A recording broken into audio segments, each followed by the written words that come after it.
Hi అండి. అందరికీ నమస్కారం. 2 రోజుల నుంచి మన రాష్ట్రంలో వైరల్ అవుతున్న ఒక మాట భోషుడికి. మరి ఈ పదానికి ఎందుకంత విపరీత అర్థాలు, చెడు అర్థాలు తీశారో జగన్మోహన్ రెడ్డి గారు మాకు అర్థం కావట్లేదు. ఎక్కడ డిక్షనరీలో చూసుకున్నా కూడా ఈ భోషుడికే అన్న పదానికి అర్థమే మాకు దొరకడం లేదు. గూగుల్లో సెర్చ్ చేసాం, అనేక డిక్షనరీలు చూసాం. మరి మీరు ఎక్కడన్నా మరి అంతరిక్షంలోంచి ఏదన్నా డిక్షనరీ తెప్పించి మరి ఆ పదానికి ఇది అర్థం అని చెప్పారో మరి నాకు అర్థం కావట్లేదు.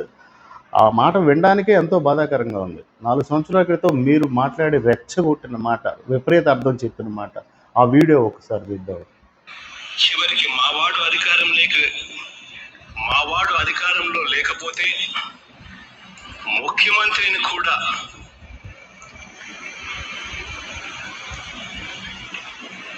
బోసిడీకే అంటే లంజా కొడుకు అని చివరికి ఒక్క ముఖ్యమంత్రి స్థాయిలో ఉండి తెలిసి తెలియక అంటే తల్లిని కూడా అవమానించుకునే పరిస్థితి ఆనాటి ముఖ్యమంత్రి. ఆ తర్వాత జనాలు రెచ్చగొట్టడం ఇంకా చూడండి. తిరగబడాలి, వాళ్ళు రెచ్చిపోవాలి, రాష్ట్రంలో భావోద్వేగాలు పెరగాలి, దానివల్ల గొడవలు సృష్టించాలి అని చెప్పి ఆరాటపడడం, ఇదంతా కూడా సమంజసమేనా అని ఒక్కసారి అది సమంజసమేనా అని మేము మిమ్మల్ని అడగాలండి. మీరు ఆ రోజు మాట్లాడింది ఏంటి? పట్టాభి గారు ఏదో మాట్లాడితే ఆయన మాట్లాడిందని ఒక అర్థం ఉంది. గంజాయితో విపరీతంగా రాష్ట్రం అల్లాడిపోతుంటే మరి ప్రభుత్వ అధికారులు ఏమయ్యారు, ముఖ్యమంత్రి ఏమయ్యారు, హోమ్ మినిస్టర్ ఏమయ్యారు, ఐపీఎస్ అధికారులు ఏం చేస్తున్నారు అని చెప్పేసి ఆయన మాట్లాడారు అంతే. సో దానికి మీరు అక్కడ భోషుడికే అనే పదం వాస్తవంగా మిమ్మల్ని కూడా కాదు, అక్కడ తాడేపల్లి ప్యాలెస్లో ఉన్న ఎవరినో అన్నారు. సరే, అయినా దానికి లేనిపోయిన అర్థాన్ని భోషుడికి అంటే లంజా కొడక అని ఇది అర్థం వచ్చిందని ఆయన మాట్లాడి ప్రజలను ఎలా రెచ్చగొట్టారో చూసారా? మరి అలా అనడం ఎంతవరకు కరెక్టు? ఒక ముఖ్యమంత్రి స్థాయి వ్యక్తిని అనడం ఎంతవరకు కరెక్టు? మరి ముఖ్యమంత్రి గారి మీద ప్రేమ వల్ల, గౌరవం వల్ల ఎవరికైనా భావోద్వేగం కలిగి, కోపతాపాలు పెరిగి, బీపీలు పెరిగి వాళ్ళని దాన్ని చేస్తే ఏం కావాలి అని చెప్పేసి ఇండైరెక్ట్గా ప్రజలను రెచ్చగొట్టి ఆ రోజు పార్టీ ఆఫీస్ మీదకి మీరే పంపించారు. మరి ఆ రోజున కొన్ని వందల మంది కార్యకర్తలు, వైసీపీ కార్యకర్తలు కారుల్లో, బైకుల్లో ఆఫీస్ మీదకి వచ్చి దాడులు చేశారు. భయంకరంగా వస్తువులన్నీ ధ్వంసం చేశారు.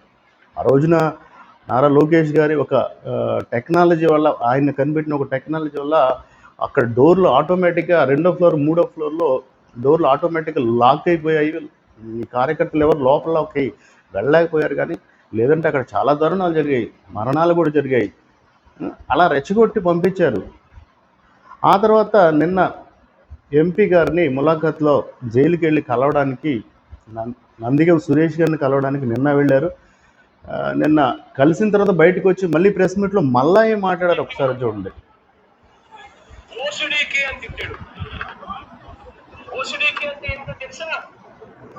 తెలుగుదేశం పార్టీ కార్యాలయంలో తెలుగుదేశం పార్టీ అధికార ప్రతినిధి ముఖ్యమంత్రిని ఆ రోజు అన్న మాట లంజా కొడకాలి.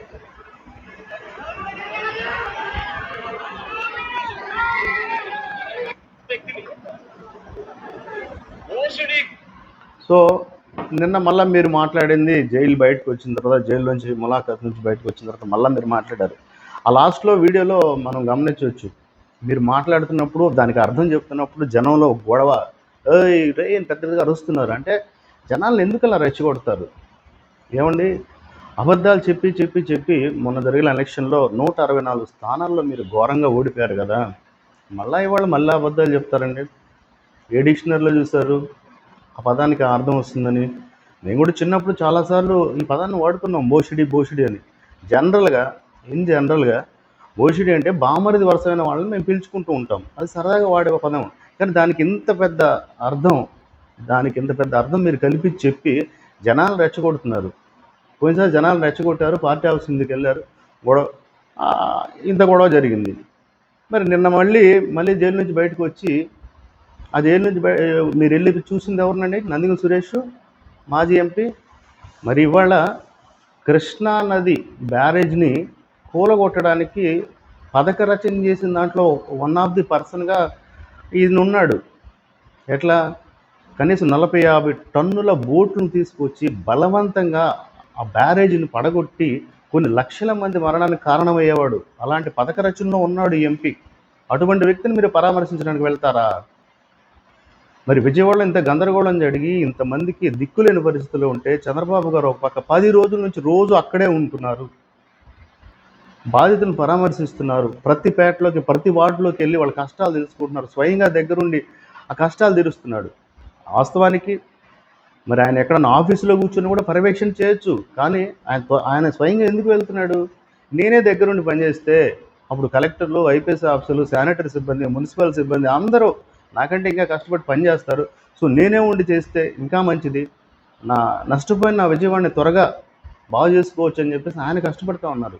మరి మీకు అక్కడికి వచ్చి ఒక 2 గంటలు కూడా గడపడానికి తీరికైతే లేదు. కానీ ఇంత పథక రచన చేసిన ఎంపీ సురేష్ని మాత్రం పరామర్శించడానికి వస్తారు, మళ్ళీ బయటకు వచ్చి ప్రెస్ మీట్ పెట్టి మళ్ళీ జనాలు రెచ్చగొడతారు. దయచేసి ఇలాంటి పనులు మానుకోండి సార్. 164 స్థానాల్లో మిమ్మల్ని చీకొట్టారు. ఇకనైనా ఈ అబద్ధాలు మానుకోకపోతే రేపు అవి కూడా దక్కవు. నమస్కారం.